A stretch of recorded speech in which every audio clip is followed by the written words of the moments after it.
Are you having trouble to attacking goals? Well, hopefully this guide can help you a lot. I will go through the basics in the attack. Even if they are basic, they could actually elevate your game to the more advanced attacking styles. I will go through the L1 and R1 triggered runs, and these apply almost every patch that Goals is going to make, so stick around and elevate your game. Just before we start the video, I just want to point out that I'm going to talk a lot about the L1, R1 triggers here. I haven't mentioned it in the video, but you actually need to point the left stick to the player that you want to have the triggered run. You can't just push L1 and it will magically select the best player to make a run. You actually have to point your left stick or the analog stick at the player that you want to make a triggered run or to call a player short. Now you know it before it even starts, so try to keep that in mind. You have to point the analog stick to the player that you want to make the run. Okay, let's start with the attacking part of the game. We have gone through the defending, we have gone through shooting, and now it's basically how are we going to get that opportunity or chance? How do we build up the play, and how do I think when going on the attack? Instead of doing a meta video, how you should attack this patch or something, I would make a more generic video, how you should think and how I'm thinking as well. So this will be, as I said, a generic video, how to improve your game, like your base play, not like this is how you are effective in this patch. So let's break down the small things that makes a huge difference, and hopefully we will, or you will catch something that you didn't know before. So first of all, before we go into the clips where I will talk about how I'm thinking, I just want to say that the basics in attack are like using R1 and L1 triggers almost all the time. And what does this mean? L1 is trigger a run forward, and R1 is calling the player short.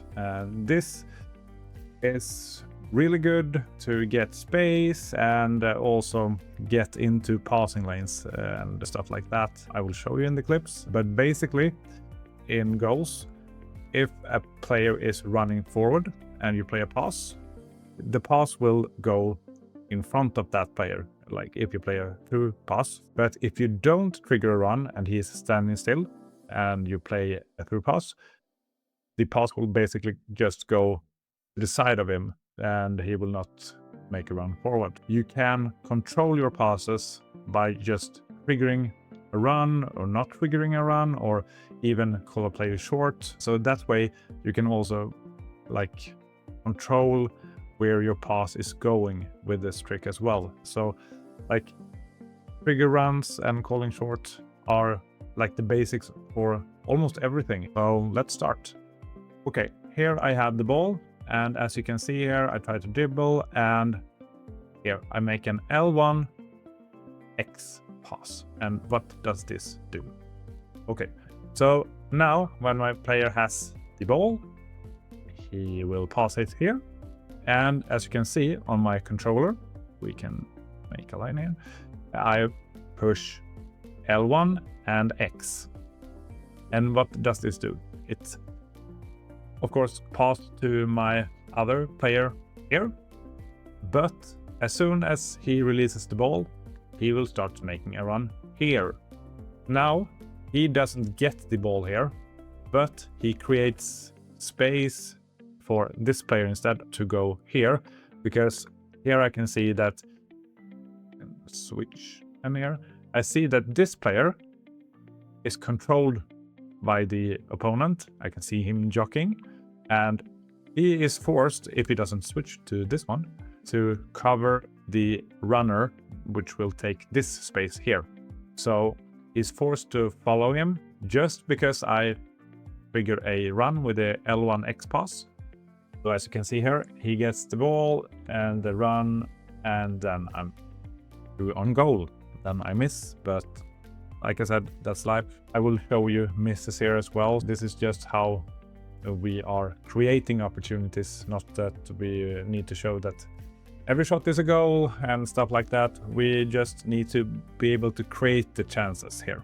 And let's see in the next clip, we have a build-up play. And as you can see, I will just go back here as well, because I think my controller is in the way here.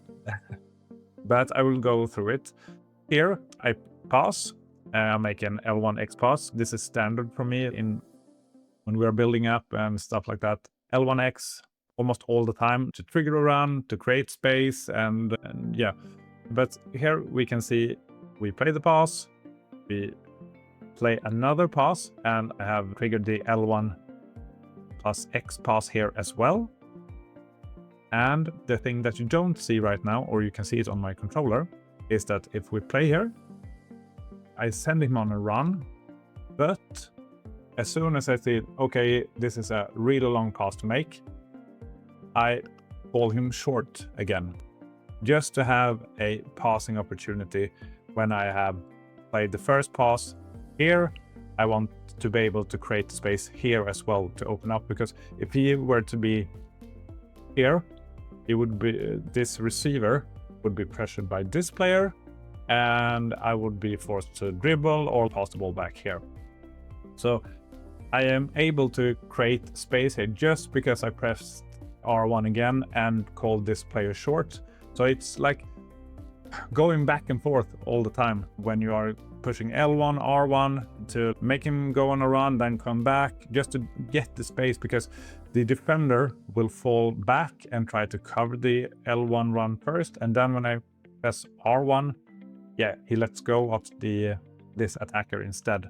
So like just micromanagement here, like L1 first, then R1 to call him short, create the space again, and then we are 3 against 2 here basically.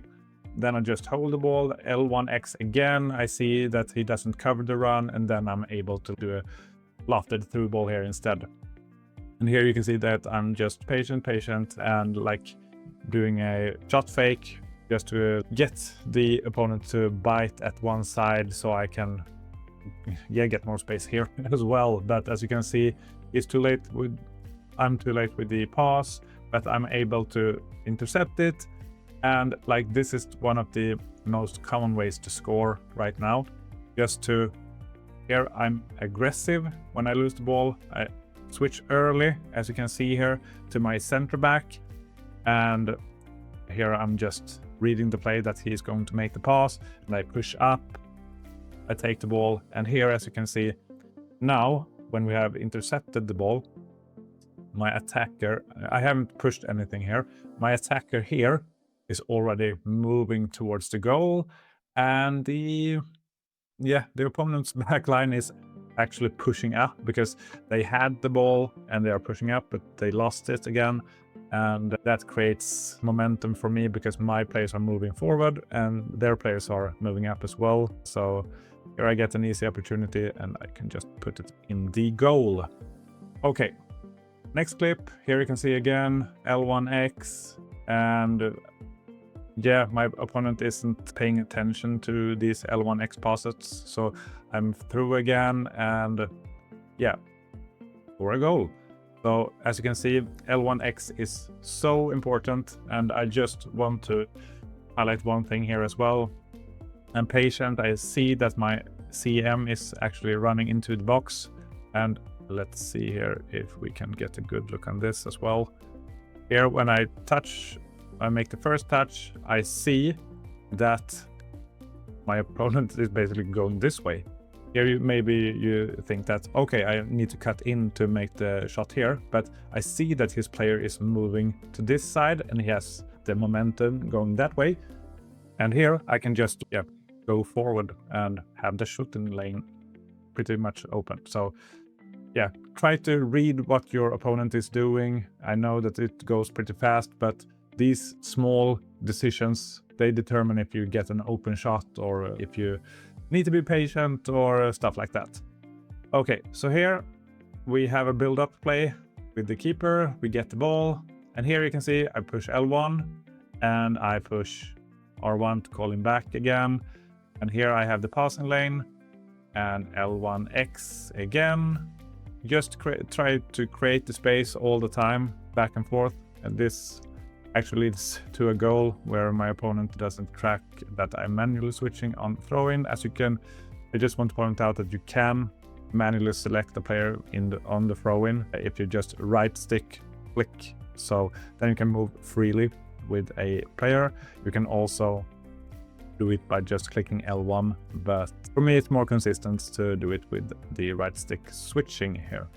And as you can see here, I'm just patient at the side, trying to see which player is my opponent actively like defending with, and which player is he R1 pressuring with.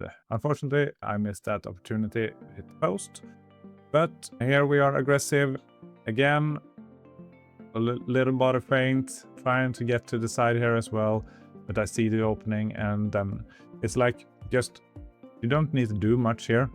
Like here we can see that, okay, I have a little bit of space, no one is marking this player, just a regular X pass, and like the best way is like try to open up the goal going this way and just do a normal power shot or like a finesse in the far corner, and you pretty much have a guaranteed goal here.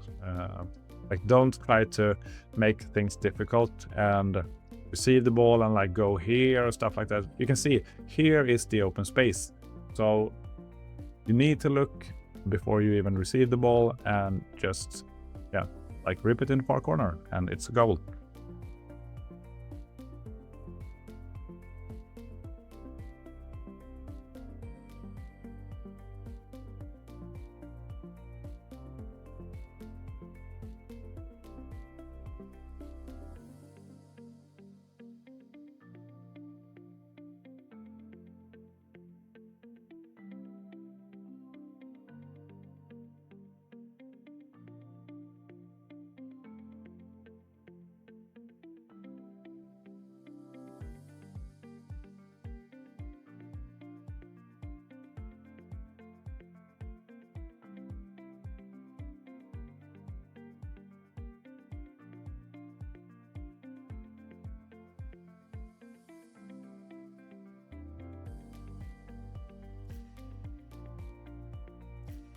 So here we have an example of a build-up play again. I see that I have two players in this space here, so I need to make one of them at least free for a pass. So I send one of them on a run to try to open up the space with the L1, and here I don't find the passing lane. I just hold the ball. I need to recycle. I send another player on a run here. You see that he's pointing with his arm, and now already here, I'm 2 against 1, just by a simple pass and a triggered run. So as we can see here, he tried to cover the lofted through ball. I push R1 again, and you can see that my player is stopping. And then I click L1 again because I'm trying to fool him, because he's basically packing the lofted through ball. Then I pause my run with R1 to call him short, and I push L1 again, and this makes room for this player instead. He only has this defender close by, so I'm just not playing with him, but I'm trying to fool him by going back and forth all the time, and this creates so much space for me with holding the ball. As you can see, R1 again, and then I see that he finally lets go. Unfortunately, I missed the shot here, but as you can see, going back and forth with R1 and L1 to fool the opponent, this makes a huge difference, because the second he just sags off and starts focusing on the ball holder instead, I have the opportunity to make a lofted through pass instantly here instead. And as you can see, I got a good opportunity, but I wasted it with my shot.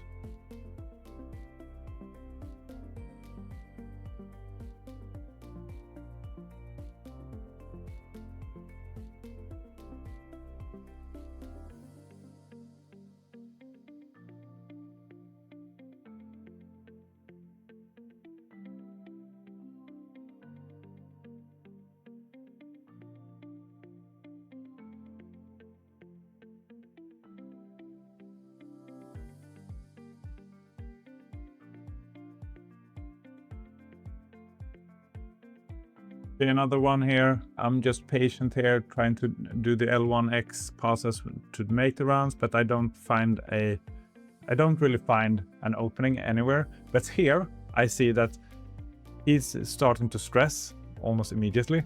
He starts to press with the R1 pressure and also his other players here as well.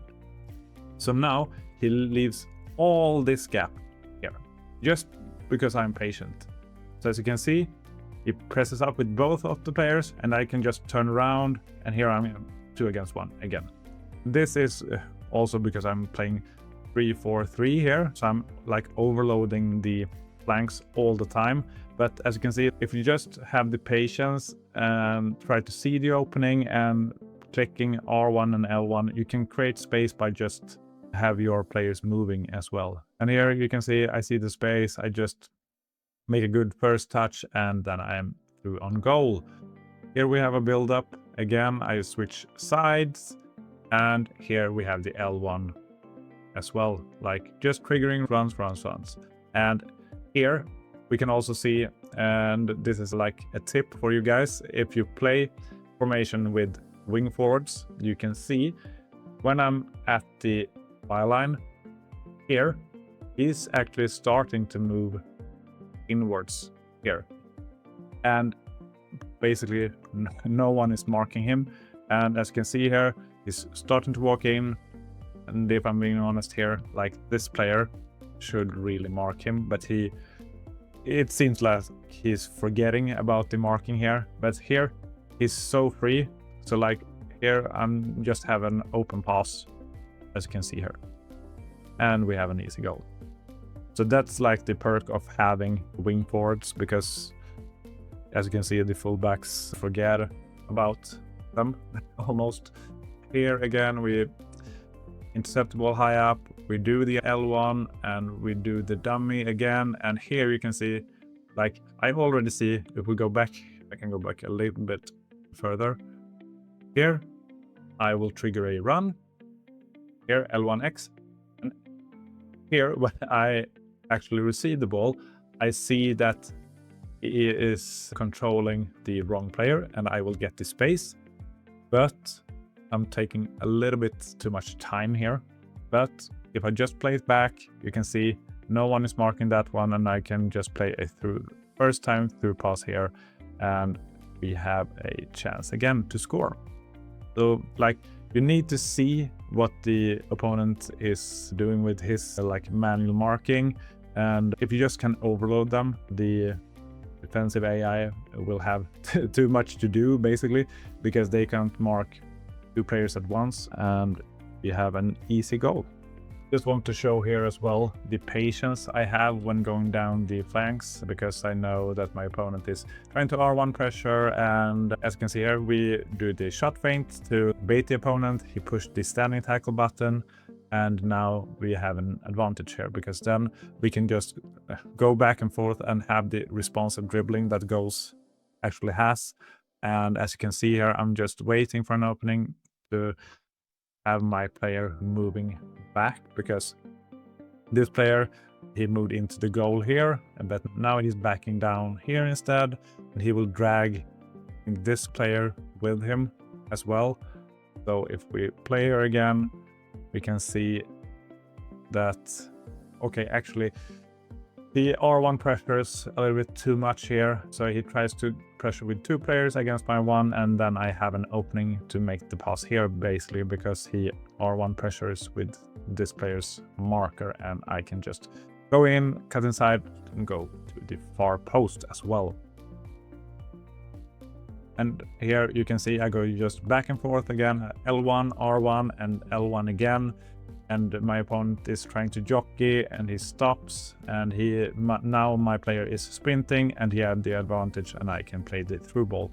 So this is just the good thing about baiting the opponent, because then he has to stop, and when he stops, you try to trigger the run, and you will have the momentum because you have the speed, and he's just standing still with his jockeying. And here we have another example of a good L1X pass.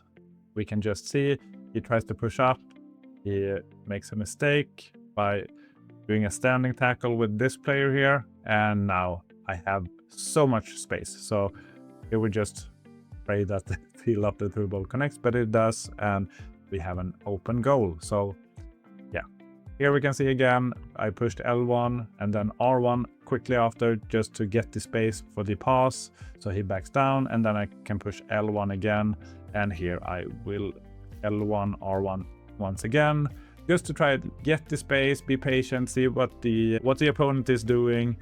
And as we can see here, I don't find an opening right away, but here I'm patient, and then I have an opening to like go to the side again because my opponent isn't marking anyone.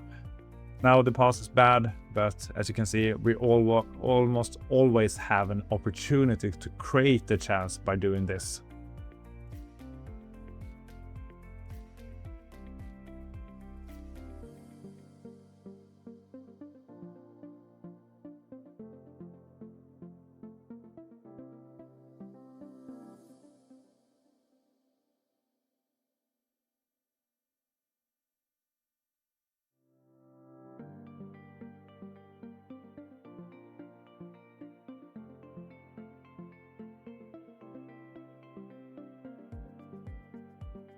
Here we have an example where I trigger the L1, but I don't really have a passing lane to play it, because if I were to play it there, I would most likely hit the opponent and lose the ball.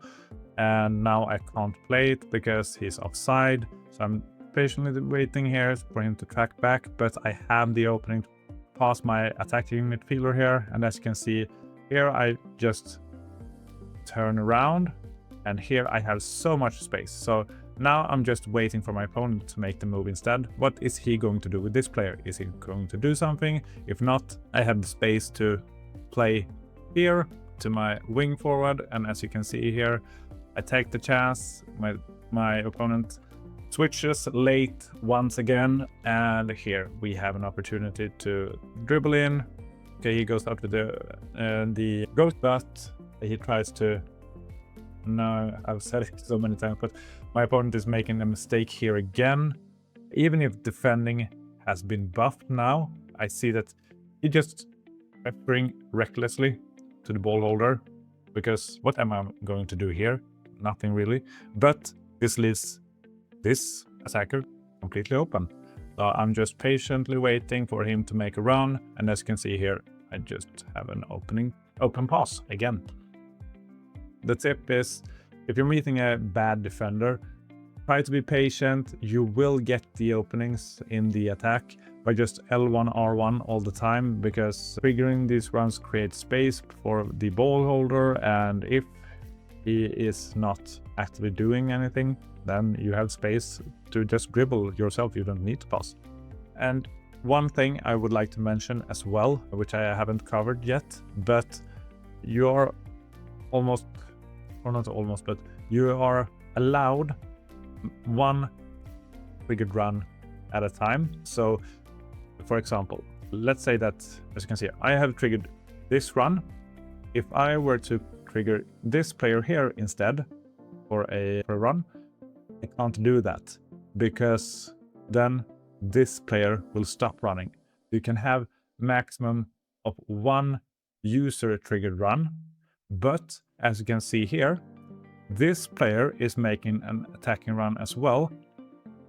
And the good thing about the AI runs is that they are actually able to do the diagonal runs here or here, but a user triggered run is almost always in a straight line. So just because this player is moving diagonally, this is the AI, and he or she is moving forward, you can see that I get so much space here as well, as you can see. So you have to have that in mind. You can't trigger multiple runs. It's the last triggered run that is active. So if you trigger this player here, for example, this player will stop running. But if your AI is doing the runs, then you can have 2 runs, but only one user triggered run at a time is allowed right now. But sometimes it's even better to have your strikers to not trigger them, as I didn't do here in the example, because as you can see, they can move diagonally or around the defender. I think many of you have seen that an attacker can go around a center back and then he's through on a through ball, and that's just the attacking AI doing that, because a use trigger run will only be a straight run, so they will not bend around the center backs. So sometimes it's better to be patient with your trigger runs, but yeah, just want to point that out so you know the difference between a AI run and a trigger run, basically. And as you can see here, we have the opportunity to just cut in again, and here I do a good shot, but we have an opportunity at least. And here we are intercepting high up, and we can see that my opponent, here I actually tried to do a ball roll, but it didn't register, and yeah, we have a goal. So these were the clips I had. I think it has been a long video, but as you can see, like the basics of attack, it can get really advanced, but R1, L1, like it's your bread and butter. You need to do it constantly, because that way you can create space for yourself, you create the opportunities, and this will always be applicable, even if the meta shifts or stuff like that. Creating the space is vital in a football game, so try to incorporate these little tricks in the game. And even if we have a new meta, like from 2 weeks from now, this will still apply. So these are the basics in the attack. If we are going to have another meta shifts, I will do a more advanced video on that specific meta. But like I said, these are the basics in attack. So there we have it. Hope you have learned something today about the attack. But as I said, I haven't gone through any skill moves or stuff like that, because I think for this to be applicable in the long run, we need to go through the basics in the attack, because skill moves can get nerfed, we can get new skill moves, and I think that will be covered in another video. Try this out, try to be like comfortable with your R1, L1 runs, and also the L1 plus X pass, like the regular pass as well. And if you have any questions about this, drop a comment down below and I will try to answer them for you. And please subscribe to the channel, and we will get more tutorials like this. And until then, see you on the pitch.